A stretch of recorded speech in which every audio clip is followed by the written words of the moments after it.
Hi guys, what's up? Welcome back to the MMA Huddle. It's myself, Will, and John here as always, and we're here to break down a Bonza card from over there in California. The UFC are probably, I think, having the biggest pay-per-view of the year, 241 here. The way they've stacked the card, it's going to be a big one coming off their debut in Uruguay last week, where Valentina really just that's what Valentina does and just kind of really win fights and dominate fights. So before we get into breaking down the fights, I'll be talking about my bets at the end of that. I've got no bets so far, but I'll tell you where I'm potentially going to be heading, the directions I'm going to be heading for that one. Like, comment, subscribe. It's been like this run, as hard as this run of events has been week in and week out of doing them, it's like we've seen a vast interest and everything with the MMA Huddle growing, with more subscribers, more people getting involved in the comments and so on. So really do appreciate it. If you're not subscribed, subscribe, hit the button, be notified when we're on and other things are on as well. And if you can, just throw a like on it. Just it helps us out, and we really do appreciate it. So get subbing, and like I say, I think we've pretty much reached our goal for the year. We're just trying to see how far we can kind of really go for the rest of the year. So we appreciate that, and we appreciate the support. I think we're just going to get into it. I was going to say, John, how are you doing? But I know you're doing fine. I found out like his little boy's off on like a bonza 2 month break from school, 9 weeks. I was like, are the kids here in Scotland go back this week after 6 weeks? If I was one of those kids, I think I'd be pretty pissed going back like 3 weeks earlier than other counterparts. So, yeah, but it's been a great 9 weeks. So we've got a break after this one, which I think is actually going to be nice. And then we've got another run, which I didn't realise was like all the way through to mid-November. Craziness. So we've got another run coming up, guys. But we're going to get into this card straight off the bat here. And we're starting off with a fight which is pretty horrific to say the least. I really did not like looking into this one. And somebody told me if you can get all the way watching a couple of fights of these girls, then you're a better man than I am. And I bailed in the middle of the third fight. So, yeah, I'll let you kind of take off with this one here, John, and see where you're going with Sabina Mazo against Shayna Dobson. It was not exceptional viewing. Yeah, I tell you, mate, I think Marina did, though, very smart game plan against Mazo. Stifled what she wanted, because Mazo wants the space to be able to get her timings with the kicks. She's like Pettis, Anthony Pettis in a way, where Pettis likes that space. Mazo wanted that space, and Marina just closed it down, went for the takedowns, was grappling a lot. It was brilliant. Game plan wise, fantastic. Just threw her off her rhythm. She didn't like it. Marina was just aggressive, and it was an improved Marina in that bout. And I was expecting Mazo to do really good stuff with the Muay Thai. She did show a bit in the third round, one or two spits and spurts, but I was bitterly disappointed. You could tell she was frustrated. You know, you never know. First time, glittering in lights. She could have just not let it go. She could have been super tentative. Shayna Dobson. My worry for Shayna Dobson is potentially takedown defense. I think that she is a strong girl. She is a strong girl, but she's actually got not bad striking. She's got good fluidity in her combinations. She's confident. She's got nice jab. She can really pepper out a jab and just keep people on the end. But she can't do it for 3 rounds. That's my only concern with this. Shayna Dobson has the potential to be an actual kind of good boxer if she had good solid conditioning. I just think Shayna just can't get a second or third round in her, especially if you've got their opponent giving a bit of a pace to her. If you put a bit of a pace with Shayna, I think she'll start to dwindle off. And I think that'll probably happen here in this fight. I think Shayna can get the first round maybe under the belt with the jab. Maybe she has a bit of confidence. But I think Mazo will have the freedom to have a bit of space in this fight. And that's where she's more effective. She'll use her kicks, the head kicks. She measures the low kicks and body kicks well. You know, and if you looked in the third round of the Marana fight, she was coming in from those knees to the body. You know, she only adapted too late in the fight. But hopefully in this fight, if anything like that, where Shayna maybe tries to close it down, she'll start to use those effective knees on the body, which were really absolutely gnarly. So I'm hoping Mazo can come back in this one. I feel like she should be able to get this one. I think she can control the pace in the second and third round. I think Shayna will start to dwindle off, and you'll see Mazo get the decision win. I'll probably go with a 2-1 decision win. She'll get, like, Mazo will get the second and third, and Shayna probably might get the first, because I feel she has got a good energy about with the jab and the footwork. So I'm regrettably going to pick Mazo, but I honestly couldn't care who wins. I don't have a clue. It's probably not going to be pretty. Yeah, I 100% agree with not being pretty. Like, what I said, my own prediction was, just give me a coin. If I've got a coin here, I'm going to flick it and see where it lands and do that person. It's, you would think at Mazo, I think she has got a higher ceiling within the sport. She's a little bit younger, but I think she's at a really good camp. I think it's King's MMA there, so I think she's gonna be making improvements. But like, her debut was not great. You need to, like, she needs space, like you said. If you give her too much space, that's when she can get her high kicks up and so on. Dobson, I think, is tough. I think she's got some fairly decent hands on her, but she's still like 3-2. Really has no place being in the UFC, but she's here. Fought close with Lauren Mueller, which I thought was a little bit back and forward. I'm going to go Sabina Mazo. That's the gut feeling I got when I heard about the fight, and the little bits of fights that I did watch. I thought that, right, maybe Dobson might go in for a takedown, but Mazo might try and play that game as well. I'm not super confident either way, but I'm going to go Sabino Mazo to win a very, very kind of close, contested decision there. Moving on, we've got Kyung Ho Kang against Brandon Davis. This is a fun fight. This is an underlying. I think this could be a potential kind of show stealer earlier on, because Brandon Davis, he's huge for that division. Let's get that down at 135. I always say when I'm talking about Kyung Ho Kang, I always think he's a big guy. Brandon Davis is bigger, and he's making just a big cut to get down to 135, but I thought he did really well against Randy Costa. I know Costa landed a lot of strikes and so on, but that's not a bad way to kind of get introduced to that division, because I think Randy Costa, like the two girls before, really it was kind of rushed into the UFC a little bit and never needed a bit more time to develop out there on the independent circuit and so on with the regionals. And then you've got someone like Kyung Ho Kang, who I always talk very highly of. I'm a big admirer of this guy. Have been since he came into the UFC many moons ago, and then obviously had his break, his military break, right in the middle of that, and came back. He looked rusty against Kenney, still got the first round finish. Went to a close split decision with Ramos, and then yeah, it was a really fun fight. Actually, I think I bet him in that spot. I thought I'd won that, but it was a close fight where you could see why they gave it to Ramos. I gave it to Kang, but that was maybe just being a bit because I had money on him. I thought he maybe won, but hey, it is what it is. Then he submitted Ishihara and pretty much sent him out of the UFC, and that's where I think he can win the majority of this fight if he can get to the ground. I think on the feet he might be absorbing some shots off Brandon Davis because he's got some decent striking. But I think if Kang can really clinch up with him here and just get a hold of him and try and drain him through that, then that weight cut's going to be coming into it a little bit more. And I think that like, he's a bit of a spider monkey, as Kyung Ho Kang. He can really, if he can get his back, if he can get you a back, or he can get a mounted kind of position, he's a hard guy to get off you, and he can drain your kind of gas tank by doing that. But yeah, I think there might be some tricky spots for him in this fight on the feet. I do. I think that Davis might come in here with a kind of a pretty heavy game plan with his striking and so on. But I think Kyung Ho Kang's going to start tying him off his gas tank. And as the fight goes on, I think he's just going to be advancing more. He's going to be getting into positions on the ground where he can get a submission, get some ground and pound off, and then eventually in the third round I think he catches him with like a rear naked choke. So I've got Kyung Ho Kang to win via sub in the third. Ooh, nice, a stoppage.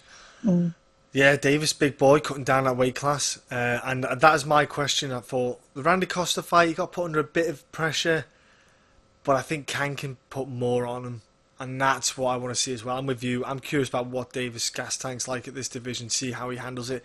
You know, see how his chin, you know, he did get dropped by Costa, so you think how much is that going to hold up maybe in that division? You don't know, but I think Kang, speed-wise, he's quick, he's nimble, he's got good footwork. I And he's got a good clinch here. When he gets hold of someone, gets double unders or anything, he's a strong kid. He is good, strong grip, good takedown if he could drag Brendan Davis to the ground. I'm probably going to go for a decision on this one, in this fight. I think Davis can get to the end. Because obviously he trains with Jason Knight, and Jason Knight was legit on the ground. He was a striking coach for Jason Knight. So his knowledge on the kind of striking game and aspect is brilliant. We've met Brendan as well. Really nice guy. And I think that on the ground he will have seen quite a lot of stuff with, Jason Knight, who is good on the ground. He's a bit of an ninja himself, and I think that Kang can do a lot, but I think Kang will just wear on him. I think it'll be a one where he's just wearing Brendan down, and Brendan will just probably muscle himself out of the positions a couple of times, because he'll be the bigger, stronger boy probably for a couple of times, which it will wear on him. I'm going to go decision win for Kang. I just think that Davis will land a couple of shots. Kang's been dropped as well, of course, in the division, the Ishara fight as well. But to be fair, they would just rock him, sock him. The pair of them were just going at it. They weren't really technical. It was technical to an extent, but they were just swinging. I think Kang was very good in the Ishara, but when he did hurt him, he did start to take a step back to then come in and start peppering him. You're not going to stand with Brendan Davis and do that. I think Davis could come off the better here, so I think Kang will be a bit more apprehensive, kind of like the Ramos style in that fight. So I'm going to decision Kang, because I think Kang is very good all-round, as an all-round collective. But Davis got some pop, so hopefully Kang can just avoid it and not get caught. Moving on, we've got Hannah Cifers against Jodie Esquibel here. How do you see it going down? Yeah, so we've got to talk about this one. Okay, so I have Jodie Esquibel still in the UFC. I've just not seen much from her. I don't get it. She has got no management of range. She cannot find the range if you put a gun in her hand and point the target 1 foot in front of her. She has no perception of range. She hits thin air way too many times. She is fighting a girl low in Hannah Cifers who can kind of be a bit static with her head movement. But I just feel like Jodie's trying to fight a style that doesn't suit her body. She's trying to throw these jabs and punches and combos. And I'm like, look, you'd be a way better suited to just be a grappler. Just shoot down low. You've got a low body stance. Your posture's low all the time. But she's always falling short on the punches. And she gets countered that way. She always gets countered because she's always landing that about, good gap short. And her opponents have most of the time got a reach. And they're just popping off on her. And I think this is going to be a similar fight again. I think Jodie's going to be aggressor. She is quite, to be fair, kudos to her, she does come out as an aggressor. I think she'll come out as an aggressor. I think Hannah's just going to be able on the back foot and just counter. And it's just going to be a 3-round counter fight. You'll see a couple of grappling aspects where Jodie's probably maybe trying to get the fight to the ground, a bit on the cage work. But overall, I just see Hannah picking off Jodie for 3 rounds on the back foot. That's the safest way to fight this girl. She just always is short with her punches. And it's just easy. She's short, land a combination like a 1-2, circle off to the left or right. You're out of the way for her counter takedown or a strike, and then you reset and go again. It's not the most exciting way to do it, but for Hannah, it's a more suitable, comfortable way for her to win. So, and I've got to imagine Jodie's confidence isn't that great at the moment either. So I've got to go with Hannah on this one. Yeah, a little bit surprised that Esquibel's been kind of kept about, considering she's like a 6-5 record and she's not won in the UFC. Yeah. But they kind of been doing that. They did that with Macedo. I can see why they would maybe keep Macedo around, because she looks phenomenal, and she's from South America. She's and so on. If they go down there, they can match up. And she did fantastic last week. That was the bet last week that I was really annoyed that I didn't make was Macedo. She was a massive underdog at one point, and anytime you can win a fight in the first minute, that's an easy cash. But it is what it is. I'm happy that she got the win though, and she's sticking around. With this one here, like, it's going to be no takedowns. I'd be surprised if first takedown. There might be a couple of clinch ups here and there, but it's predominantly going to be a fight on the feet. And then you've got two girls that throw a lot of volume, but I think they're kind of varying in their kind of punching power. I think Cifers could actually really crack Esquibel here, but Cifers is like striking defense isn't great, so she's gonna take some shots. There's no doubt about it. But I think the bigger, harder shots are going to land from Cifers. I think she's the opportunity to maybe drop someone like Esquibel a couple of times here, because she times when the opponent's coming forward. I know it was only Polyana Viana, but she timed her shots really well. Beautiful, wasn't it? Some shots and put her on her butt in that one. I think she's just got more power, and I think that's going to land on someone like Jodie Esquibel, who absorbs a hell of a lot of strikes. I think it's. I remember looking at the stats. It was she absorbs like nearly 9 strikes per minute. That's a lot to be absorbing. So her defense is obviously lacking a little bit. Like I said, I just think Cifers is the better striker of the two. I don't think Jodie Esquibel really kind of deserves to be kind of kept around the UFC. I don't think we'll see her after this one. She'll probably head back to Invicta again, which is probably our best place for her to really be. But I've got Hannah Cifers here. Potential TKO, more likely a decision. So I'm going to go decision win for Hannah Cifers in that one now. Moving on to the prelims now on ESPN, we have Drakkar Klose against Christos Giagos in the lightweight division. This was a fight that kind of got moved, I think, pretty short notice. I think, in fact, was it Giagos that maybe pulled out? And they moved this fight. It was something like that, I can't remember. But I think this is a close fight. Initially I thought, I think Klose has got this.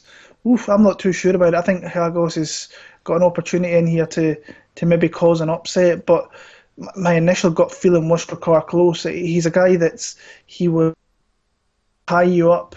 He did that in what's the fight he did that? Was it the Diaz fight? Where Casey just stifled him, just blanketed him. I think in every fight he's kind of did that. He did it in the Diaz one where he got a couple of takedowns. The Tamer one he tried to do that, but he was getting really outstruck on the feet by David Tamer. Did it against Venata, did it against Bobby Green a little bit, even though he did kind of get pieced up a little bit by Bobby Green in that fight. Yeah, he's not the fighter that I don't think is going to come out and like knock you out with strikes.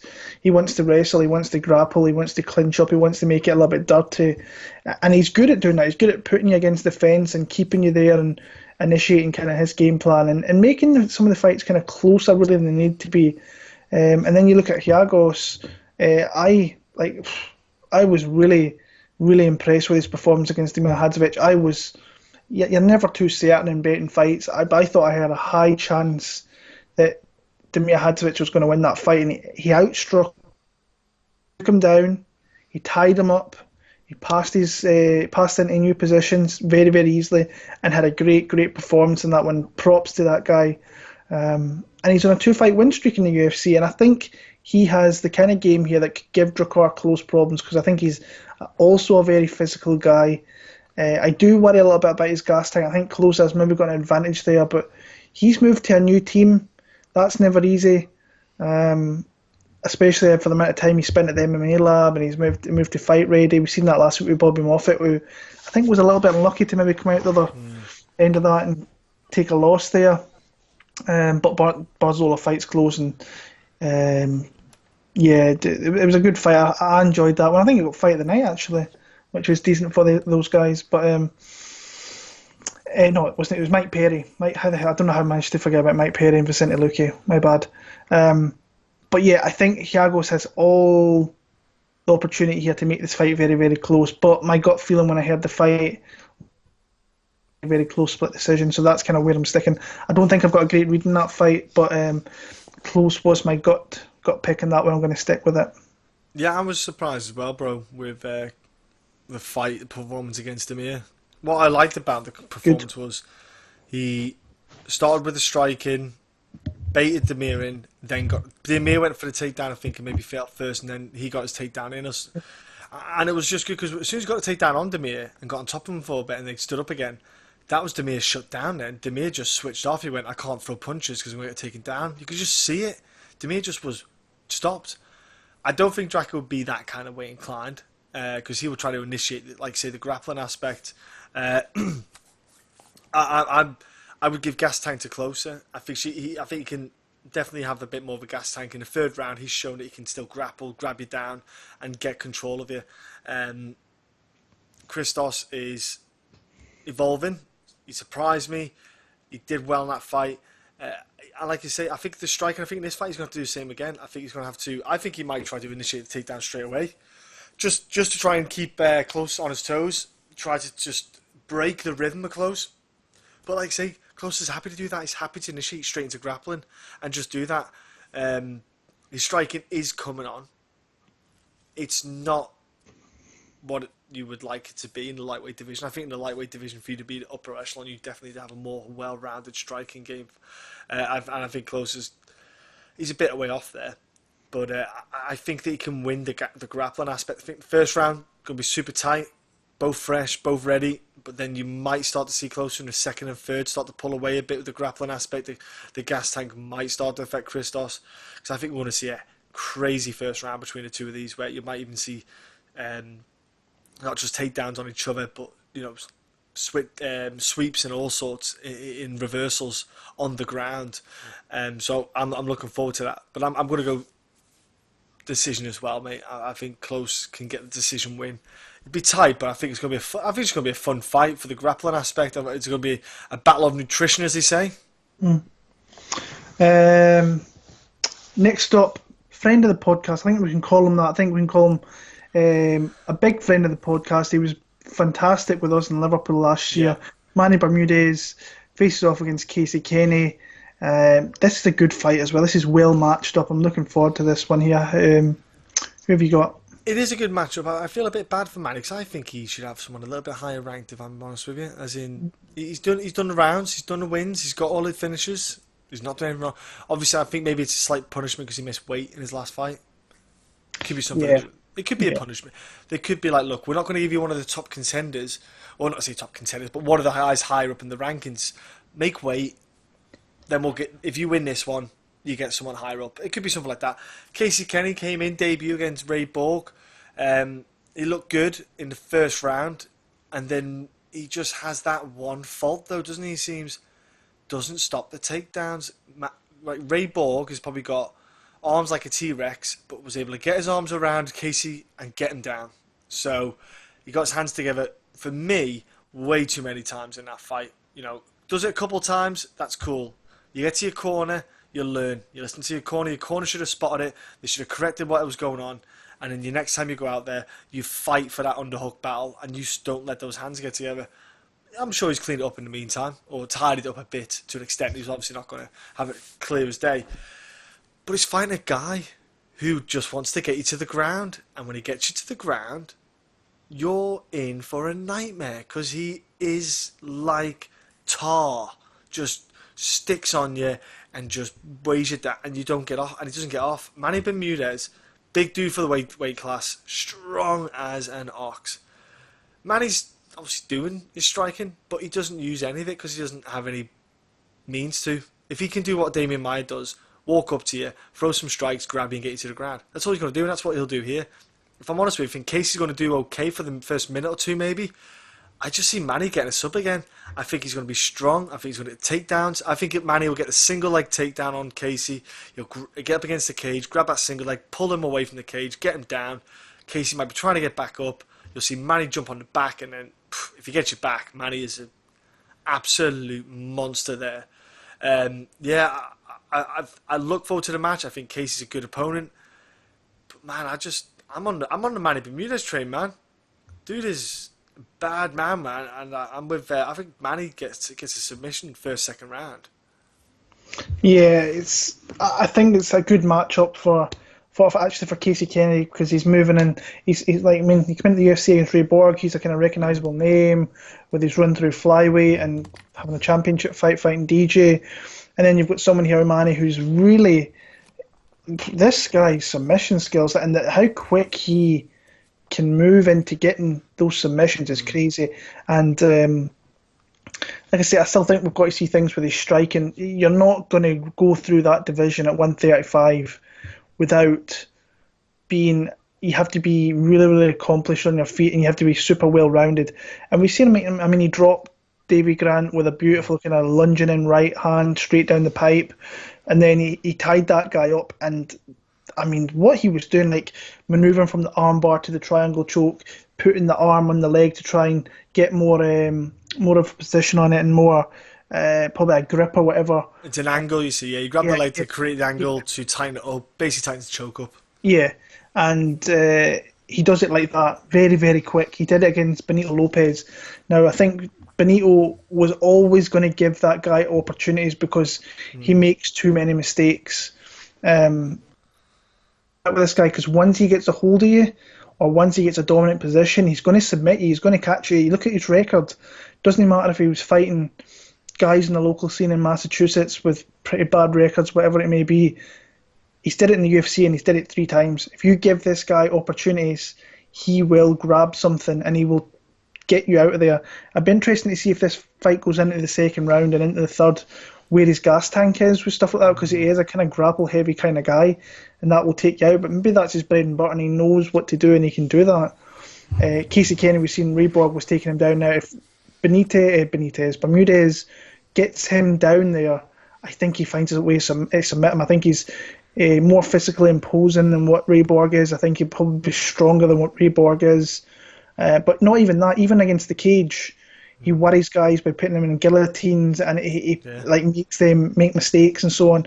So if I'm Casey Kenney, I think he's got an advantage on the feet. I think he needs to try and use that. He needs to try and really fight long and try and catch him from the outside here. But if they tie up, especially against the cage, I think he needs to disengage, get back in the middle, and that's where he can win this fight. And we might see an improved Manny Bermudez with his striking and so on. I think that's what he needs to show here. But I've just got a feeling they're going to tie up a couple of times, and eventually you're not going to keep this guy off you. He's going to find something. He did it against Albert Morales. He will work until he finds a choke, whether it be a guillotine choke, a triangle choke.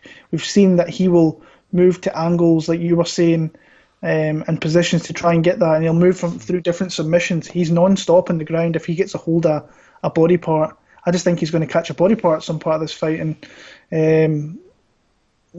for me, I've got Manny Bermudez. I think he's going to submit him. I just think he's going to Casey Kenney's going to make one takes, and this guy's got a grip on him and a choke on him that you go out like Davy Grant does, or you're tapping quick like Benito Lopez is. So for me, I've got Manny Bermudez, and I think that a submission's going to be the kind of move of the day again for him. So yeah, Manny for the win there.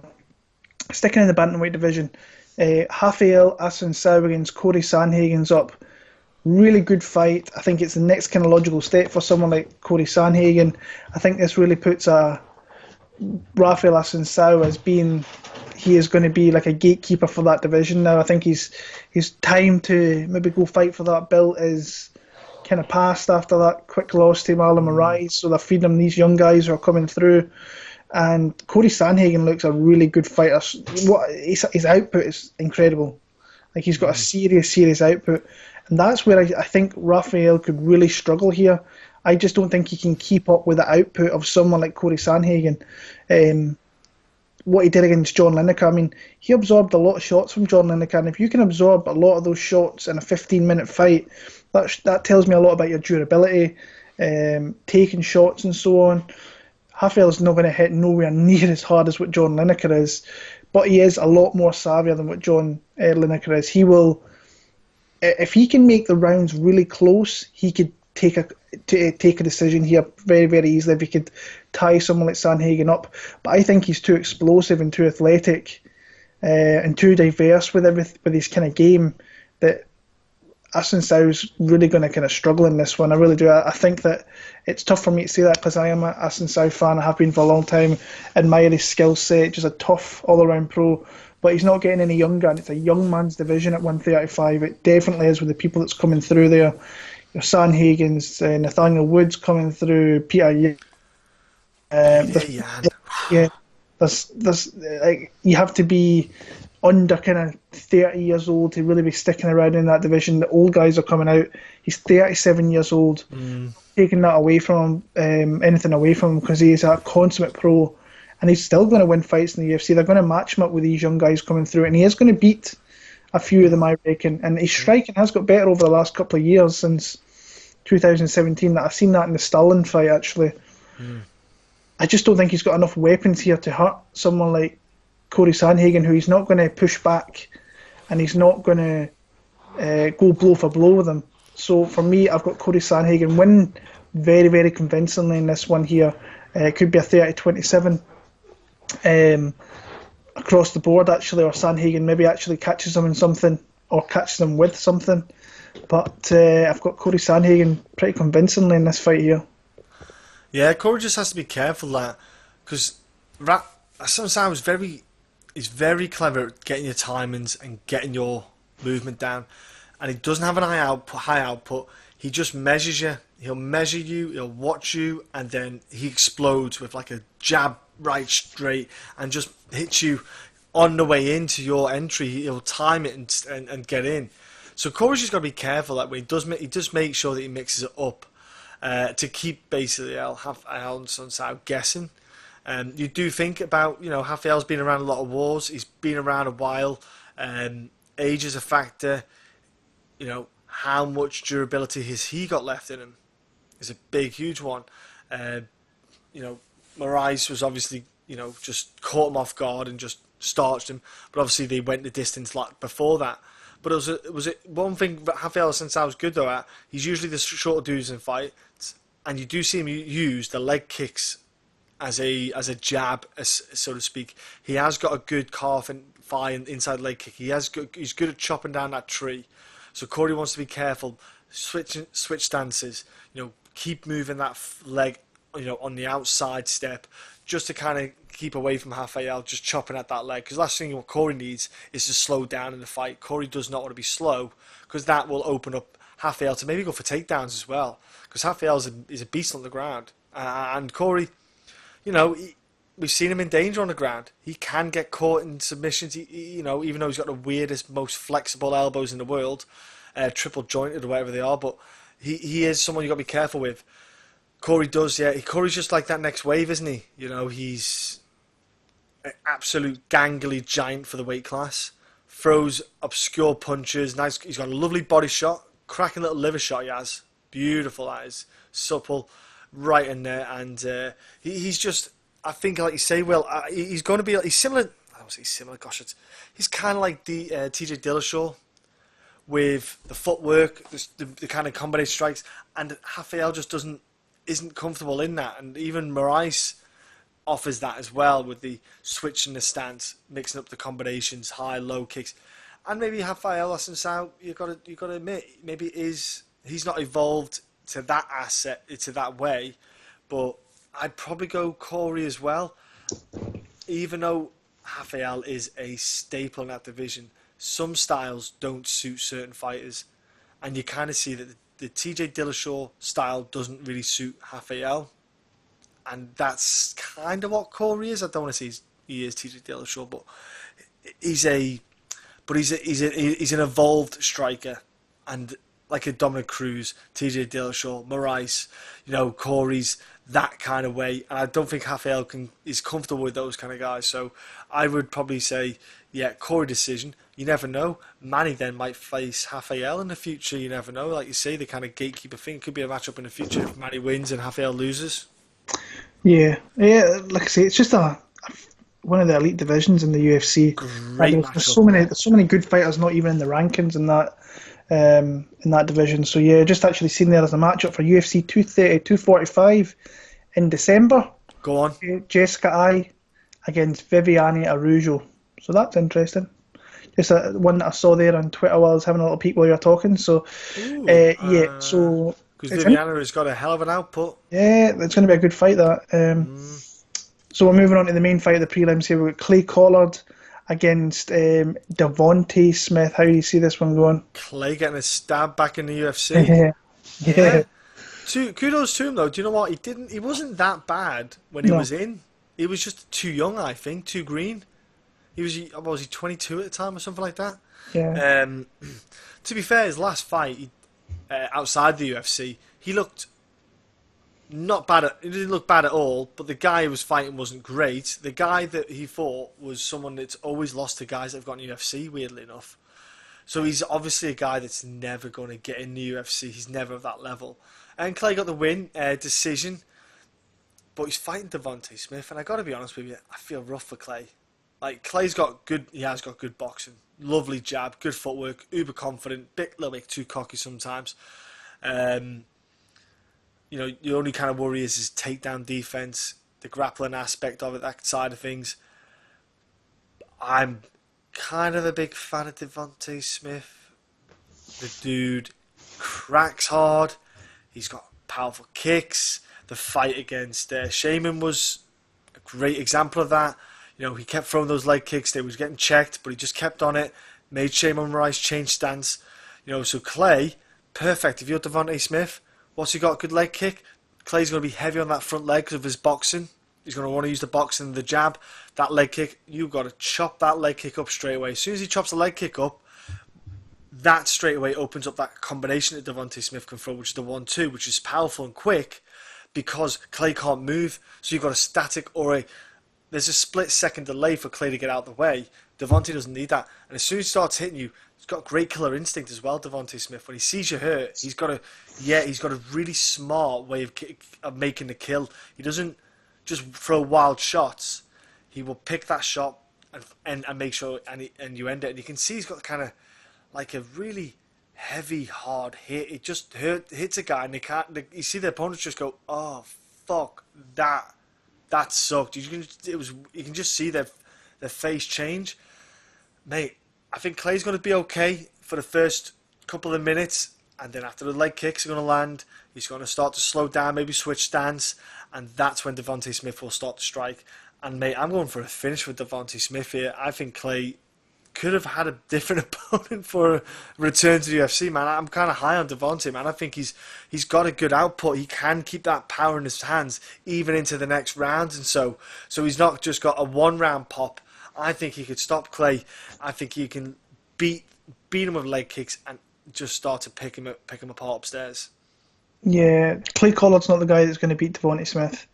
I think you need a grapple heavy guy that's going to stop and kind of really make Devonte Smith tired.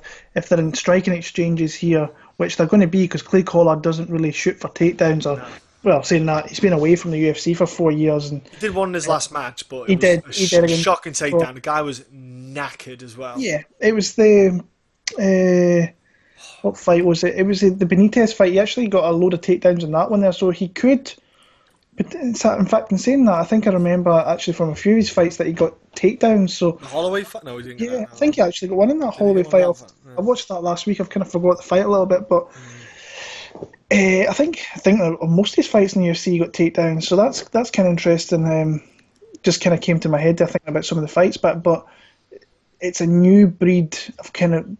To me, Devonte Smith is one of these new breed of fighters that's come in, and we're going to talk about that with Sodiq Yusuff on the main card as well. That they've got these guys that are coming in who are very heavy with their striking. They're super athletic. They're very quick. Their combinations is crazy. And Devonte Smith has got a beautiful 1-2, and it's fast. And before you know it, you've been knocked out. Like his speed, you could see Dong Young Ma did not have a clue what to do in that fight. He was hitting him with leg kicks, and he was scared to engage because he knew that he couldn't cope with the speed and athleticism of Devonte Smith, and he went in there and absolutely destroyed that dude. And he's, I don't want to say like he's good, but he is to an extent very durable. He can usually take a lot of shots, but that 1-2 shot is money for that guy. Clay Collard's very kind of loose on the feet. He'll throw a lot of shots, so he's open to being countered. And against someone like Devonte Smith, I don't think you can take too many big counter shots from this guy before really taking a canvas net pretty much. So I think you need to be a grapple heavy guy. That's maybe what his game plan's going to be, but he is coming in here on short notice, and he wasn't preparing for a guy as quick and athletic as Devonte Smith was. So I struggle to see Clay really winning this fight. He's a massive underdog looking at the betting odds to now, and rightly so. But I've got Devonte Smith. I've got him via stoppage. Will he continue his streak of getting first round finishes?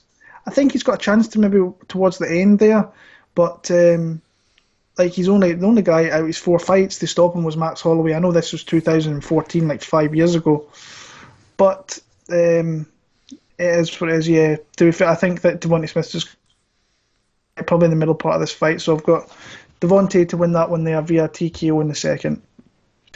Right, so that's us through the prelim portion of the card now. We're on to the pay-per-view portion of the card. So, and it's kicking off in the middleweight division with Derek Brunson and Ian Heinisch. Like I say, if you get dog money against this guy, he's a guy that I think he's safe to put your money on because he fights for your money and he doesn't quit, he doesn't give up, and just a tough guy to face. We've seen him taking him down. I think it's 9-10 times in his 2 fights in the UFC. Finds a way to get back to his feet, but he's one of those guys. Over the space of 15 minutes, he will implement his game plan and he will start to make you wither. And that's what he's did in his 2 fights in the UFC and did pretty much flawlessly, to be honest with you. Won 2 unanimous decisions, I think, as an underdog. Now he's a favourite coming in here against Derek Brunson. And we all know that Brunson's a good fighter. He really is. He's a little bit weird with his kind of actions and his striking and so on. Super aggressive. I think some fights he gets a little bit antsy where he thinks he has to do more than he really has to. And against the high caliber guys that he's fought, like your Whitakers and your Adesanyas, he's seen ones he can't get his stuff off. He's like, oh shit, I'm in trouble here. Leaves his chin in there and he gets hit with big explosive shots. So for me here, he's going to have to start off really quick. I don't know what his game plan's going to be. I think it's to probably try and get takedowns. He is a wrestler, I think, by trade. But he has been working his striking at Hard Knocks 365 with Henry Hooft. That team's on a great run at the minute. So I think what he has to try and do is mix up his striking into his takedowns. If he can land takedowns, and I don't think he's going to keep Heinisch there. I really don't. I think you have to be a really good wrestler, and I don't think Brunson's on that level where he's going to take you down and keep you there. But in saying that, Elias Theodoro, he kind of matched the strikes of Elias, which is kind of hard to do because he hits you with a lot of pitter-patter shots, then moves out to the side, and he's hard to hit. But his takedowns were money in that fight. That's what won him that fight pretty convincingly.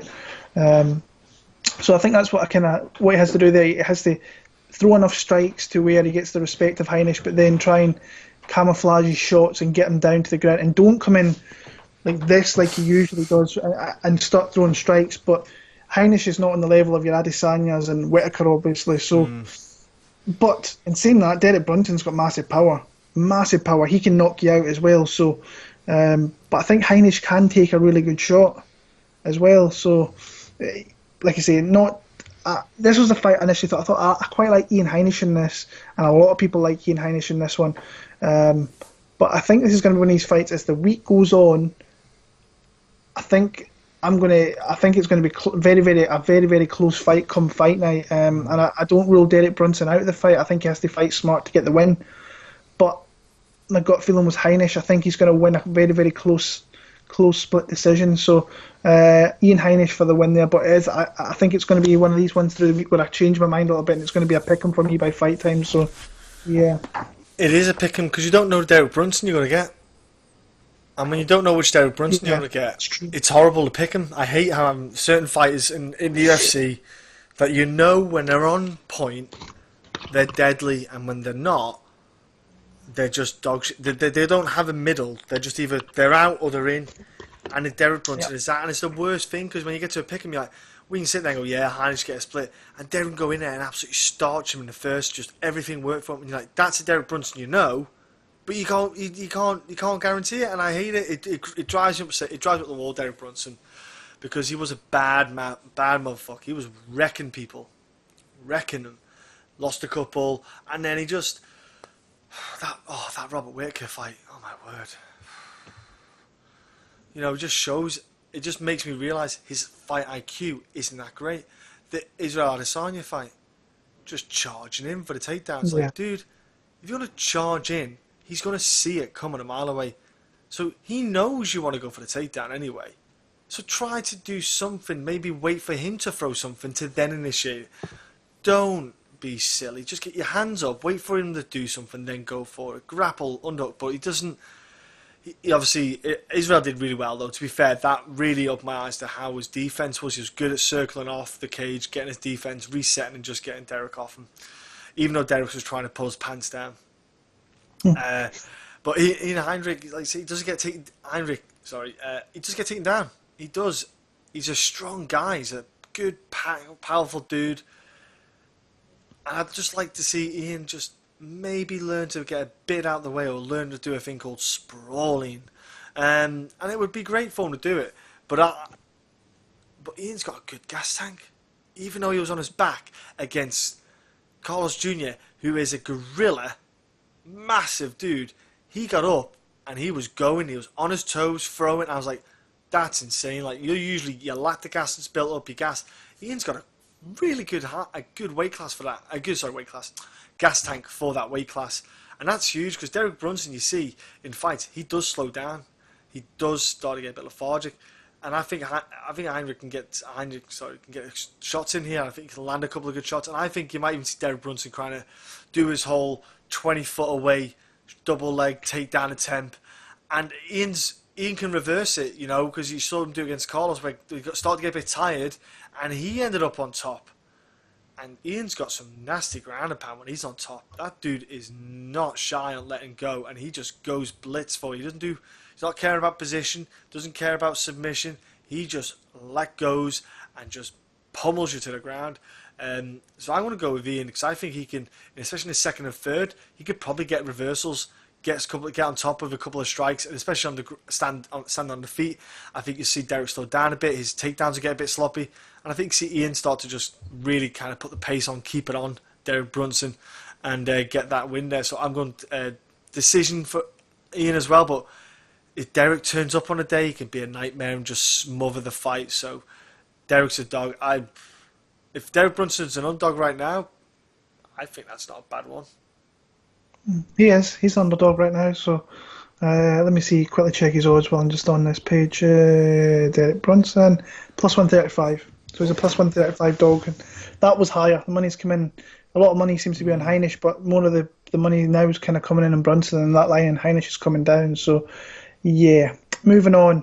Gabriel Benitez against Super Sodiq Yusuff. Really interesting fight here in the featherweight division. Two guys who I think are very, very exciting, and I'm looking forward to seeing how this one goes down. Who have you got? Yeah, Benitez, man. He's actually not a bad fighter. Yes, he's good. He is like, and he was an Ultimate Fighter, and I was like, they all were a bit average looking, but he's probably one of the ones who've come along. But the issue is he doesn't fight often enough. You know, we don't see him in there. I think since like 2015 he's had 6 fights or something like that.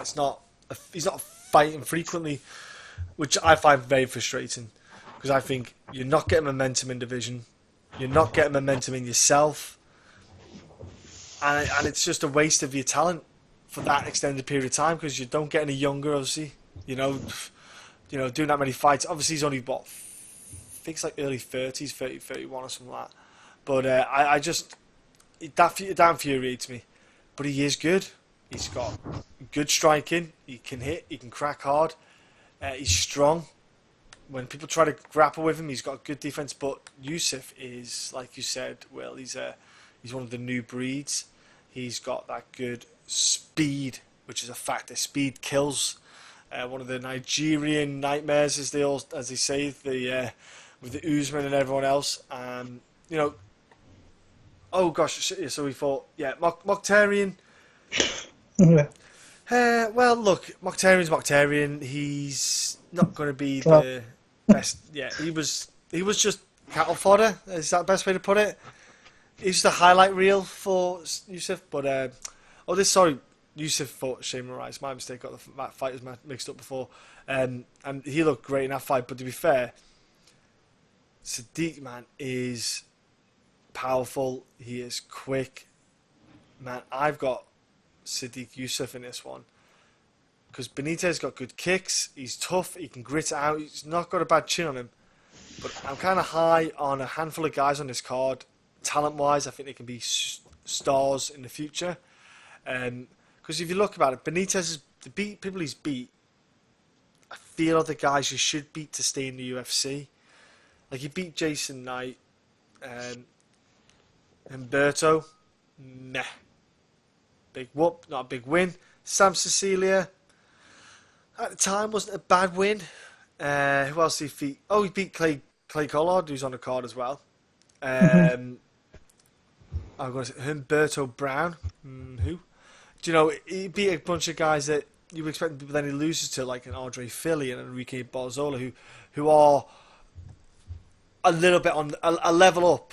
They're a level up in the division, but I think Yusuff is up in that level already. And I'm going Sodiq here. I'm going to think Gabriel's a tough cookie and can tough it out. I'll go Yusuff decision, but I just think overall as a skill set, I think Yusuff is a good, fun, exciting talent, man, and I think he's going to crack Benitez. Just be quicker to the punch.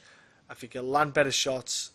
But Benitez, though, to his credit, he is hot. He's going to be able to heart it out for the 3 rounds, man, but he's going to take a bit of a pasting. I really like both guys. I'm an admirer of Benitez. His kind of way he's moved through the UFC, and he's only like 4-2 in the UFC, maybe 5-2 actually. But his wins really aren't anything to kind of ride home about. But he's a tough guy, and he's got a skill set that if you give him opportunities to get off, he spams those leg kicks, and that they're brutal. He's got some fairly decent striking as well, but he's just a tough overall guy. I just think Sodiq Yusuff is, again, those next level guys, new generation guys that are coming in who are athletes, are quick, they bang, they hit hard. But what's the main thing with that guy is he's African, and you don't bet against Africa at the minute in the UFC. Because it seems to be that point in time now where all the Africans are really coming into the UFC and they're winning everything in the UFC, and we're going to see that for coming for many years to come. But when you look at his fights, I mean, that fight with Shane Moraes we talk about Moraes all the time, and he's a really, really good tough fighter to face. And that was for the first 2 rounds, it forward fight. They were both being technical, both landing heavy shots. Sodiq had the more output in that one, but then the big part comes. All it takes is one shot to land with that guy, and you're in trouble. And there was lucky. I think Moraes was a little bit lucky. There wasn't much time left in that 3rd round, because I think Sodiq would have pounced on him and he would have caught him with another shot and took him out. That's a tough fight. I don't think this fight's as tough as what the Shane Moraes fight is. I don't think he's got the firepower to push someone like Sodiq Yusuff back. So for me, I'm going to have to go Sodiq Yusuff, and I think he's going to knock him out in the first, maybe even the first round, actually. I think this is going to be an absolute... you're going to see why Sodiq Yusuff is being kind of hyped up by people out there, people in the industry as well. I do think he's a ranked featherweight, kind of ready in weight, and actually I think you could slot him in there round about now, and he wouldn't look out of place. So I'm gonna go a 1st round knockout for Sodiq Yusuff in that one. I think he's going to land a big combination strike, and he's going to put someone like Benitez down, and that's a shame because, like I said, Benitez is a good fighter, and he's a fighter I like watching. But I think he's there to get hit, and I don't think he's seen the speed of what this guy brings to the table, and the power as well. So I'm going to go Super Sodiq Yusuff for the W there. And now we're into this is where you're spending your money on this pay-per-view. No doubt about it. These next 3 fights are just fire emoji. That's what it is, pretty much. Especially this one here. Jesus Christ. Absolutely yoked these two. Yoel Romero against Paulo Costa in the middleweight division. I'm still wondering why the fuck Yoel Romero is deciding to make...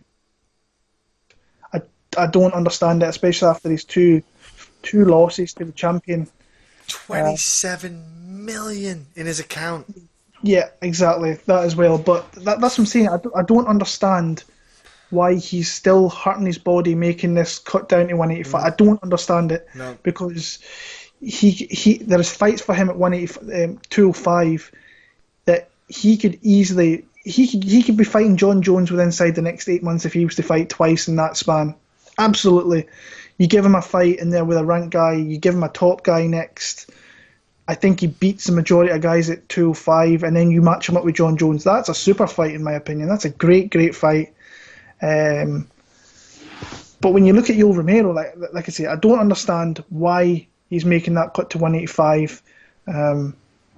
Coming off those 2 wars with Rob Whittaker, let's not beat about the bush. He took a lot of shots in that one as well. He's 44 years old. 42. Is he 42? Sorry, 42, I don't know. 44. But still, he's in his 40s, moving down to that division when I think he should be moving up. The guy's a freak, though. The guy's an absolute freak. He's one of those guys. I was going to say that, but I think I'll maybe keep that for Paulo Costa. What I was going to say, Paulo Costa's one of those guys that if he was to piss in your car, he'd probably burn a hole through it. So Yoel, I just think, is an absolute kind of God-given talent, like freak, pretty much. I really do. And he's one of the toughest guys I think you can fight, especially in that middleweight division, because he's pushed the champion twice there. But Whittaker's found answers in those fights, and that tells you a lot about Whittaker, in my opinion. But now, if there is a time to face Yoel Romero, I think this is the time to maybe get him. He's got bank. He just made bank off suing those tainted supplements or whatever it was. He is getting older. He's coming off 2 big championship fights. And in 3-round fights as well, he can sit back a little bit too much for my liking. Where you look at Borrachinha, this guy doesn't take a backward step, does not do it. And this is where I'm wondering where this fight's going, because if he pressures Romero, then he's playing into the power striking that he could get hit with something. But like I said, he does not take a step back. And I love the way he puts his shots together. His attacks to the body are something like are vicious. Body kicks, his combination striking to the body, he'll come up with uppercuts as well. There is some things that put me off Costa a little bit, like that Uriah Hall was just like, jab, jab, jab, I'm going to hit you, jab, jab, and did it for the entire 7 minutes the fight took place. But you cannot keep this guy off you. And this is where I'm interested to see if he takes a back step, because if he starts to take a back step with Yoel, that's where he could lose the fight, in my opinion. If he forward pressures and keeps in Yoel's face and he lands more strikes than Yoel's throwing, then I think he can win the fight. But he has to be careful at all times against Yoel, because he could come out with a flying knee like he's did a couple of times, and he can hurt you with big punches. There's obviously the wrestling aspect of Yoel, that the guy's a great wrestler, so he could potentially, if you're pressuring forward, the instinct is instantly go low probably for him and to get takedowns. So that's where Yoel could maybe have a fairly decent way to win this fight. And we've never seen Borrachinha go into the 3rd round either. So that's an aspect where we've seen Romero, he might have been hurting and he might have been kind of gassy a little bit, but he's went 5 rounds a couple of times. And that's a feather in his cap more than what Borrachinha's went 3. So quality opponents, you look from the people that Borrachinha's faced to Yoel, night and day. Yoel's been fighting the elites, where you go McClellan, Bambosi, Hendricks, Uriah Hall. Massive jump. And he's in the top 10 middleweight division when he's not really beat. I think Uriah Hall was actually probably a ranked fighter. So maybe that's why he's made a jump into the top 10. But this is a massive jump from the guys to a guy like Yoel Romero. But I can say this might be the best time to fight a Yoel Romero, because there's some aspects on his side there. He's older. He's had a couple of really rough fights, losses, and he's making that weight cut down to 185, which can't be pleasant for him. So, but I love watching what I've seen of Paulo Costa has been really fun to watch, because, like I say, he does not take a back step, and I think he kind of got dropped a little bit by Uriah Hall. He took a shot to the side. He did, he got dropped. A little bit of a stumble, but was back to his feet fairly quick. And then once he smells blood, night, it's over. No matter where it's, and you can't keep him off you. I'm going to pick Paulo Costa. I think that, and it's fucking weird picking against Yoel Romero. Let me put that out there first. But I'm interested to see if he can push Yoel back and really kind of work and really taking, just pushing Romero back and just landing an output on him, because I don't think he can handle that. I don't think he can come back with the output that what Borrachinha's throwing as well. So that's where I'm interested. But you have to be careful, because Yoel can catch you with anything, and that could be it. I feel like just taking a shot on Paulo Costa here. So I'm going to take Paulo Costa to. I don't know whether he's going to knock him out, but I think this could be a fight that he starts off well and kind of wins a decision. So this might be the first time he goes to the decision, but it's a big jump in quality opponent and tough fight. But I'm going to take Paulo Costa. That is a question. Why fight if you've got 27 million quid in the bank? At 42 years old, you could just go, I'm out. Fuck it. I'm golden. Yeah. I'm going to keep my body. Well, I can't wait till I'm 42. That's just what's going to happen. Like, bloody hell, that's what I'm going to look like. And Paulo Costa, obviously, he's another genetic freak. Genetic freak is being the best way to put that without saying he's somehow very smart at using Mexican supplements to not getting caught. But it showed in the Uriah fight that he did have good pop in his hands in the second round, because he was swinging in the first and missing, so he's got a bit of good conditioning on there. The good conditioning was when he got wobbled by Uriah. Uriah, though, his killer instinct in that fight was pretty dire, because he gassed himself out pretty quick trying to finish the fight, and it didn't work. So then Paulo Costa just went, because you saw Uriah Hall's jabs just be flimsy and flaky and just, and I was like, dude, that's smelling blood. That dude has got nothing to throw back at you. Just go at him, and he did. He went, okay, then is this all you're going to throw at me? That ain't going to stop me. You just bust my lip with a jab. That's all it is. Nah, I'm all good.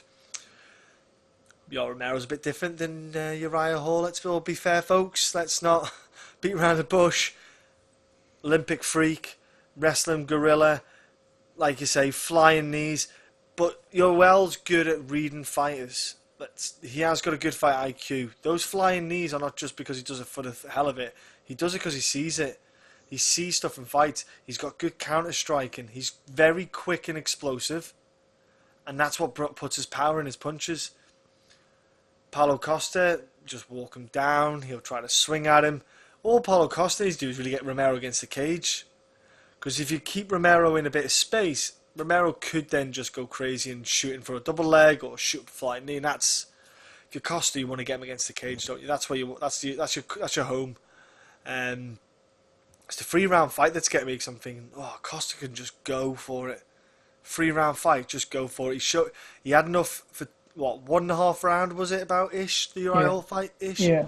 And looked good.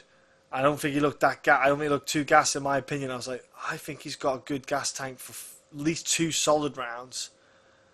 I'd be going for Uriah as well. Yoel Romero, because I thought, Yoel Romero, why are you fighting?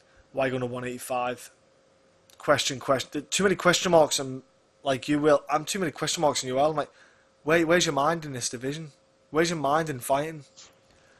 Your middleweight title fight's probably quite a way off. You probably have to win like 2 more fights again to get another stab at that. 205's a well quicker route. Way quick. And I think, if I'm honest, I think it's a bit of an easier route. Bigger money as well, fighting John Jones. Obviously, the management is the same as John Jones, though, isn't it? So maybe they could be coercing him to stay in the middleweight division, and we don't know. I'm going to go Paulo Costa because there's too many question marks. Look at Conor McGregor. He's made bank. How often do you hear him talk about wanting to come back? You don't. He's making bank. If he came back, it would be very questionable if I was to pick Conor McGregor as well. Because I'd be like, where is he in it? Where's he in his mindset if he's got 100 odd million? Do you know? And Yoel Romero's 27. Happy days. If all these fighters made that money, they'd be like, right, that's me done. Thanks, bye. I go Costa just because there's too many question marks for me on a person with 27 million in the bank. And Yoel's had a fair few wars, and he's got to handle Costa's power. Yeah. What? Because remember, look at the Tim Kennedy fight. And Tim Kennedy's not known to be the best striker I've ever seen. So, yeah, I go Costa as well. Just because there's too many question marks on Yoel Romero's side for me to have enough confidence. If there was no money for Yoel Romero, I might be thinking differently, but too many question marks. I think he should be at 205. It looks to me, when I watch Costa, I don't think his power leaves him. And especially if he it's like John Lineker. Yeah, if he backs you up in the cage, you're in trouble. Because he throws at speed and he throws at a flurry of punches, and it takes literally one little dent and you're down pretty much. And like I say, it feels weird picking against Yoel, but I just felt that was the pick I had to make with that one. And so yeah, this here, I think we're on to the main event of the card. Yes. The true main event.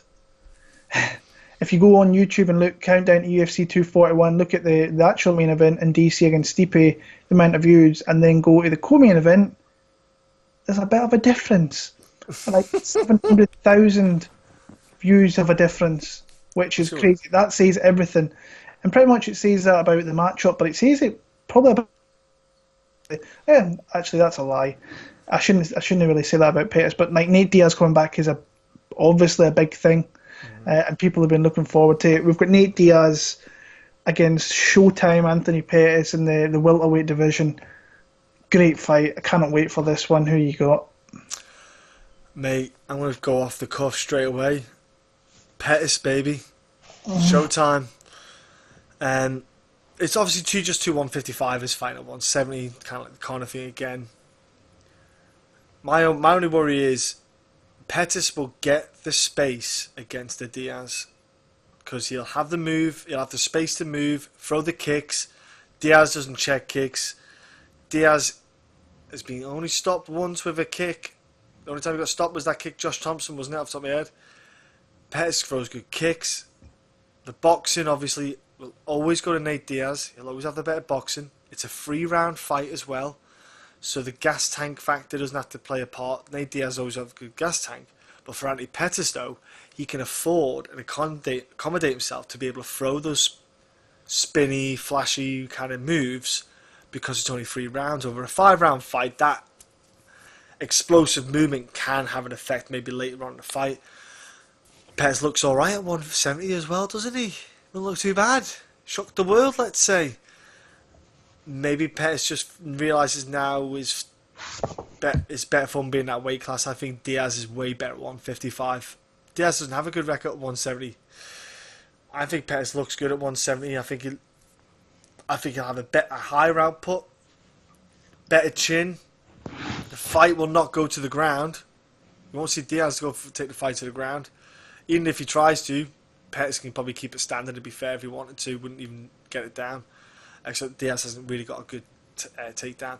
Mate, I've got Pettis. I just think he's got the more variety of strikes to win the fight. And I don't think the 3-round pitter-patter from Nate is enough to stop Pettis, if I'm honest with you. Yeah, Nate can crack. But I just wish Nate was 155. I wish he didn't take this fight. I wish he was down at 155 and fighting previously Dustin Poirier. I think that would have been a disgustingly fun fight. But we've got to take what we've got, mate. And I'm pretty confident with Pettis as well. Which feels weird to say after his recent few years. Yeah. I'm going to quit as well. I've got Pettis. I've got Pettis. This I think actually this is a massive fight. It's obviously a massive fight for Nate Diaz. The one thing here that's kind of worrying me is that Nate Diaz has had everybody throwing at him for fights by the looks of it, but he's picked this one out. So he's obviously going to be motivated for this fight. He's not going to be... I'd be surprised if he came in here... Well, he's not going to miss weight being at 170, but... He looks good. He looks good shape on his social media. He does. And I don't believe he's one of these guys that takes a lot of time out of the gym. I think he's probably in there every day as it is training, even though he hasn't fought in 3 years. That's a long time to be out. But the guy's... Like, I actually didn't realise today. Take a guess how many... Off the top of your head, how many bonuses has Nate Diaz accumulated in his UFC career? Probably, like, weirdly, it'd be like 2 or 3. 15. What? Nate Diaz has accumulated 15 bonuses in the UFC in his tenure. I didn't realise. I thought he was... I went and looked at Diego Sanchez and I thought, right, he's known as having a lot. Diego Sanchez has only got 7 or 8. I know Cerrone's got a bucket load. Nate Diaz, I think, has got 15 post-fight bonuses. So that tells you everything about this guy. This guy is not in boring fights. Sometimes he gets dominated in fights, but when these fights are back and forward, he is serious. He accumulates some serious money. And he's obviously motivated for this fight because he wouldn't come back if he wasn't like Poirier. He was motivated to fight there, and then there was that promo last week they put where he's fighting the Wheaties guy. That was brilliant. That was brilliant, by the way. That line when he came out, I was like, oh, and you can see that Pettis is up for this matchup. It's a fight that he wants as well, because he's the type of guy right now. When you look at his record, he's wanting the big fights. He's taking the tough fights. Your Wonder Boys and so on. It's the biggest Showtime Pettis fan going, or one of the ones over here in the UK. I did not see that knockout coming, but he fought to a game plan really, really well, picked on the low kicks, and then came off with a Superman hook. So his powers, obviously, he's never been like a sniper with his hands. No. His kicking game is super dangerous, and that's where you expect him to win many of his fights, because he's knocked out guys with head kicks. He does a lot of funky shit. But obviously this weight cut is giving him more power in his hands, and that's something you have to really respect now. It's the power in his hands. Now, is he going to come in here and knock out someone like Nate Diaz? I think he could. I think it'd be more from a kick than a punch. We've seen that Nate, he's been dropped a load of times, but he's super durable. And he's a hard guy to get out of there. It's plain and simple. That Josh Thompson one is a rarity, really, getting him out of there. But on Nate Diaz's side, if he establishes with his hands and he starts to bust up someone like Pettis, he starts to drain their confidence, he starts to get confident, he starts clowning you, which obviously frustrates you, and he keeps landing on you, and it makes it worse. And let's not beat about the bush. Like, Anthony Pettis has taken a shit ton of damage over the last couple of years. He really has. He's taken a lot of accumulation of damage, and someone like Nate Diaz with the output and his long language striking, he could start to really bust up Anthony Pettis. But for me, I just think Pettis has got too many tools. I think his kicking game is there to absolutely hurt Nate Diaz. We've seen that Diaz brothers, they don't block leg kicks, so that's going to be open all day long. But obviously if he throws them shots, he has to be careful about the strikes coming back from Nate. But if I was Pettis, I'd come out here and throw flashy shit from the get-go, because if he starts throwing like these spinning roundhouse kicks and everything, that'll put Nate Diaz from really coming forward and maybe trying to hit him with that. Pettis, I still think that Diaz is probably the better guy in the ground, technically wise. But don't sleep on Anthony Pettis with his jiu-jitsu either, because if you do, you're going to be like Benson Henderson, and you don't even see the tap he's tapping out. Gilbert Melendez is getting there in the matter of time and tapping him out. Michael Chiesa. But I doubt this fight's going to hit the mat, not unless it's a slip-up and somebody jumps on one another and we have a scramble or so on. To me, this is going to be a back-and-forward fight on the feet, but I just see that Pettis has got more tools. Just don't... I think he's got a clear path to victory, I really do. But there's something about this matchup that's thrown me off with Pettis, because Nate Diaz has picked this fight he wants to come back for. He's motivated for this fight. He doesn't need the money, I don't think. Especially when you look at the amount of bonuses that the guy's got. That's some serious money there. And then he obviously had the corner fight where he's raking it big time.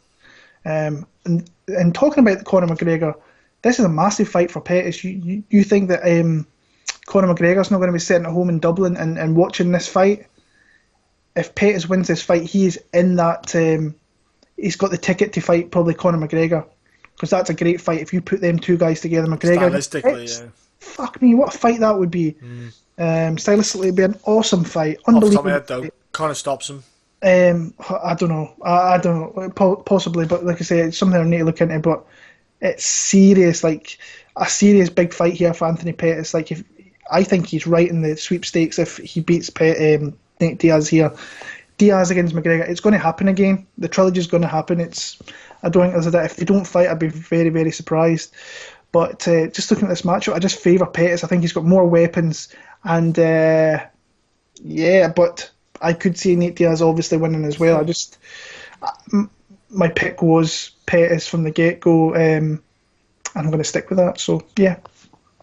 Pettis for the dub there. Great fight, though. Cannot wait. Main event of the night, the rematch from like 14 months ago. Daniel Cormier defends his UFC heavyweight championship against the guy who took the belt off, obviously, and Stipe Miocic, probably the best heavyweight we've had in the UFC with his defences and so on. And I was on Miocic originally. I thought he would kind of beat him up with the strike and he would stop getting taken down a little bit. And I mean, even though the fight only lasted 4 minutes, Yeah. There's a lot of kind of talking points. I thought that a lot of people are putting a lot of things into a lot of the eye poke. Obviously, that's going to affect things. But what I was looking at was early on, Stipe was pretty good with his combination strike, and he came out more aggressive than I thought he was going to in that fight. Tied up DC a little bit, and was okay with that. But you can see that DC is just a bully. You're going to be. It's going to be really, really hard to really get DC down. So he has to rely pretty much on that striking game, because if they clinch up, the stronger guy you can see is DC, and we've seen that he's obviously got power with that short shot that he can right up the middle, caught him in the chin, and knocked him out. I'm a little bit surprised that Miocic hasn't fought in that year. I thought he would have fought again after that, but he was. To be fair, if anybody wants a rematch at heavyweight, it's him. Or for a title fight, it's probably him because he's defended more than anybody else has. So, plus he knew that Brock couldn't have been clean for a year. So yeah, it's just I struggle now that I've seen the first fight and how it went down. I don't think it's going to be like this at all here. I think it's going to be a completely different fight from the first one. I think it's going to be kind of blood and guts. A lot of strikes landed. I think that they're both going to get busted up. But ultimately, I still see Daniel Cormier winning the fight. It's just a struggle to see Stipe. Is it a struggle? I just think DC is really, really good. And the guy's obviously amazing at heavyweight. So, yeah, I've got DC kind of via stoppage in maybe the mid part of this round. If you can get him down as well, I know Stipe comes from a wrestling background. But if he can jump on a rear naked choke or something like that, I think he could potentially take him out. But I've got DC for the win there. Both are well conditioned.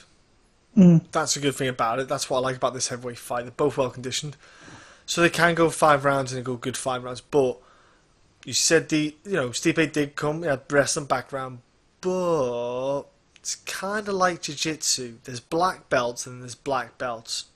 Yeah. There's wrestlers, then there's wrestlers. And DC's like a Henry Cejudo and all that. They're like top echelon wrestlers. And I think DC would think he could defend it, and then he'd get taken down and realise, I can't defend it, and I can't get up, and what the hell is this? I would be surprised if DC even... I think DC knows what Stipe can bring now. After the fight, he's felt what DC offers, and obviously DC was... he felt what Stipe was offering. And to be fair, he looked like he was just getting himself in the groove in that fight.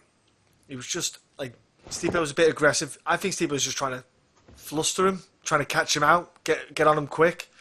Because I think he probably expected Stipe to be a bit on the edge with the jab, keeping him at distance, not takedown. I think Stipe kind of caught DC off a bit in the first minute. But when DC kind of went, all right, okay, you want to go? You saw the speed difference. Like, DC quick. Like, he's a fat, quick hobbit. Do you know, he is. He's got this big, massive barrel belly, and he's quick with his hands. It's just weird. He's got good takedowns. If he wants to, he could take Stipe down, I think, at will, and literally throw him like a rag doll if he wanted to. I think he's that. He's done it to other guys in the heavyweight division. There's no reason why he could not do that to Stipe. I just think he's got two options to win, DC, and Stipe's only got the one. And that one option for Stipe is tough, because DC's got a head he's got a head like a coconut as well. He can take a good punch, especially at heavyweight. I just think DC's going to be able to be quicker than him and counter Stipe. I'm going to be stoppage for DC, maybe second round, third round, but I think DC's going to... If I'm DC, I'd just catch Stipe out for the wrestling in. Let Stipe come at you, get him with the wrestling for a couple of rounds, and then just start letting him go on the feet. But I'm going to go with DC, because I just don't... I think he's one of the best. Do you know what I mean? He's been one of the best to step in there, and I do. I think he's a fantastic guy. Obviously, I think there's John Jones, who's obviously got the asterisks over him, but as a whole, I think DC's one of the best we've seen in there, so I've got to go DC, mate. Yeah, that's what I thought when I watched the first fight again. It's like, DC was really a fat fuck in that fight. Like really round. Yeah. But I think he's going to come into this fight in a lot better shape than he originally did in that fight. Well, he's had a bit of time to get into heavyweight shape, if that makes sense. Had a bit more time, Manny, because and I shouldn't really be calling anybody a fat fuck. Let me put that out there. But still, I just thought he was a little bit portly in that one, and a little bit round. But the guy's a bulldozer, so he is. And once he gets his hands on you, he can start throwing you around kind of everywhere. So that's a great card. That's a really great card we just spoke about. I had a lot of fun speaking about that. We're going to move into bets. Like I said earlier on, I've got no bets yet. I've got a potential list that I want to go and bet, and there's some very, very close line fights. What kind of what kind of odds have we got for fights then? What are the ones that stick out to you? Well, I'll tell you the one bet that I am going to make, but I'm just waiting to see where the lines end up. And that's going to be a parlay. It's going to be Kyung Ho Kang, and I'm going to put Sodiq Yusuff. And originally that fight, when I looked at it yesterday afternoon, it was plus 105, but the lines actually came down a little bit for Sodiq Yusuff, so it's plus 110. So I'm actually pretty cheesing about that. So I'm just going to wait and see if it changes any more before then maybe jump in. That's a bet I think I know I'm going to make. So put that out there. When you're looking at odds in this fight whatever, the ones that kind of stick out to me, Manny Bermudez, he's minus 120. Casey Kenney's plus 100. I think there's value in Manny Bermudez if you think he can get a stoppage. What about a prop bet? Yeah, that's what he said. Yeah, I've not had a look. Let me see what it is in America. They've even got it. We don't get it here, do we? The prop bet till way too close to the card. It's a pain in the hoop. Yeah, it hasn't really got by submission. He's only got Bermudez wins inside distance plus 135. So that's he stops fights. So plus 135 is not a bad bet at all. So I like that fight. Potential as a bet for Bermudez because that line's closed up a little bit. Manny was a lot higher favourite in that one, so money's coming in Kenney. I like Cory Sandhagen. He's minus 165. I think it's a little bit lower than that in the UK, maybe minus 150, around that region. I really like Sandhagen because I said I think he's going to win 30-27 possibly, so that's should be a fight that could easily cash for you. Paulo Costa's an underdog. He's plus 130 in America. He's plus 150 over here in the UK. It's just, if I don't bet it, it's going to be like the Veronica Macedo fight from last week where I'm going to be kicking myself. So I'm still deciding, and I don't mind taking like a plus 130 or plus 140. I just have to really put my mind into really potentially betting Paulo Costa in this spot because Yoel's just an absolute freak. So. What's Pettis and Diaz? So that's the next one I was going to go on to here. Nate Diaz is plus 110 underdog, and Anthony Pettis is a minus 130 favourite. I like that line. But I think you wait until later on in the week. I think the money's going to come in on Nate Diaz in that fight, and you could have potential to maybe get Anthony Pettis as an underdog. Because I do think it's going to be... We're still early on in the week, still on Monday. Yeah. It's only Monday for us, when this goes out, it'll be Tuesday. But Thursday or Friday, I think that you're going to get money, close to plus money in Anthony Pettis. I think there's going to be money that's going to come in Nate Diaz. I've got no doubt about that. Yeah, you get the Diaz train come along during Diaz weeks, don't you? You get the people, 2 stock and 209. So you get people just who don't really maybe study, and they just want to bet on Diaz. You can say what you want, but Nate Diaz is there's Conor McGregor for pulling in numbers, and then ultimately there's Nate Diaz. I don't think there's any doubt about that, especially when you've seen the views on Countdown to UFC 241. He brings in fans, so he's going to bring in money from people wanting to bet him. Absolutely. So that's why you wait in that fight. And then in the main event there, you look at Daniel Cormier. He's actually come down from... he was a pretty high as a favourite, and now he's minus 135, so money's coming in Stipe. Ooh, so that's good. Minus 135 is great. Yeah, that could even get a little bit lower as well. I'll be surprised if it gets lower than minus 120. If it gets to that, I think that's if I say DC Pettis parlay, then you're going to get a good payout with that. Let me just I'll check on 5. I'll check on in the American one because I always look at American odds, so I'll go by 5 times. If you were to go Pettis and DC, if you're not a big better, I would just bet them straight personally, but. Just saying. Plus 208. Decent, but they're actually 2 bets I like potentially as individuals. Maybe so you want to wait till later on in the week. DC Would you Could wait a go little either bit, way. maybe a day or two with DC, or would you? I think it could go. I think his number's very playable now. Yeah. If I'd be surprised, like I said, if it gets lower than it gets close to -120, I'd be super surprised. But Stipe's obviously got backers, and that could change. But I can either see where he goes back up to -150, or if it hits -120, I'd be surprised. But I think where the line is to now, that's where I would line it round about maybe -150 DC. But yeah, there's like the three fights I mentioned there, the Bermudez, Pettis, and Cormier, they're all lined there where you can bet them straight, and you're probably going to get, you could get dog odds on maybe Bermudez or Pettis. I think it's good bets especially if you're picking them. But I know that a lot of people are on Nate Diaz, and more people are going to get on Nate Diaz. So yeah, I think it's a good card for betting. I think there's spots there if you see them there, I would attack them. And I like the parlay. I love putting at least one parlay together for a card. I think the one I had last week was, who was it? Let me go quickly check that. It's going to annoy me. I know the main event was one of them. It was Valentina. That was it. It was Valentina, Shevchenko, and Carmouche over 1.5 rounds. And who was the other guy? Rodolfo Vieira. Yeah, Rodolfo Vieira to win. And that was like +117. Good odd, good parlay, and cashed that one really, really nice. And I kind of had a bit of a rough start last week, but my parlay brought me through, and I also bet Valentina to win via the in rounds 4 or 5 or by decision. Nice. And that was +125. I love those kind of bets. So, I came out with a profit in that event. Hoping to keep it going here before a little break. So that's kind of us talked a little bit about betting for this card. If you want to get in touch, if you want to tell us your bets, leave in the comments below.